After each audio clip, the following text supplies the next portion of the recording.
Wasurunya kwa ramogi jolony mag tuo mar sukari koni chiegni dhano moyo milion 1 pachokani tire kod tuo mar sukari. Tuo makamano gin giwegi gikia ni gin kode nikech rem mar dhi pim. Magyo yangi romo madhi nyime Mombasa mokelo kanyakla jolony mag tuo mar sukari makoni kwanda tamalo ma romo 4.2 mag jo-Kenya magin dhano mahao milion 3 ni kod tuono. Gikoni gimaduong' en ni oganda jo-Kenya onego ket maino erango kaka gichiemo kendo geduok chien kiwango kata rang'iny mag chiemo mani kod sukari kendo kaber to gitimo rako. Gijiwo piny owacho mondo ket chenro mopogore opogore mag puonjo oganda yore mag gayo tuono mabende lalo ngima oganda mathoth e piny Kenya. Nafasi kubwa ya kupata maradhi ya figo, huwa inaleta ile matatizo ambapo mtu inabidi asafishwe figo.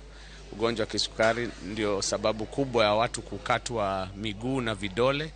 Ugonjwa wa kisukari pia inahusishwa na maradhi ya moyo, ugonjwa wa moyo, uvimbe wa moyo, pressure na pia ile ugonjwa unaoitwa stroke.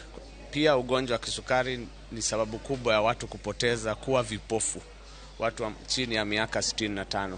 Ushauri wangu kwa Wakenya wote ni kuwa tuangalie lishe bora. Tupunguze pakubwa viwango vya sukari tunavyotia kwenye miili yetu.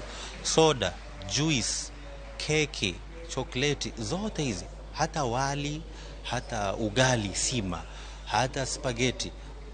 Vyakula vote hivi ni sukari. Sio sukari ile tunaongeza kwenye chakula. Vyakula vingi vya sukari ambavyo kimombo tunaviita carbohydrates.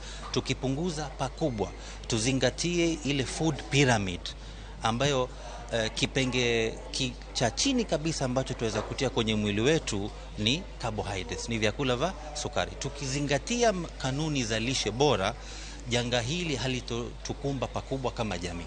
Ngato ripobit timo exercise lakini yudo jok moro okdwa timo exercise giwachoni exercise en mar jok maonge tich matiyo ama openji iringo nango to weight mari oken maduong'.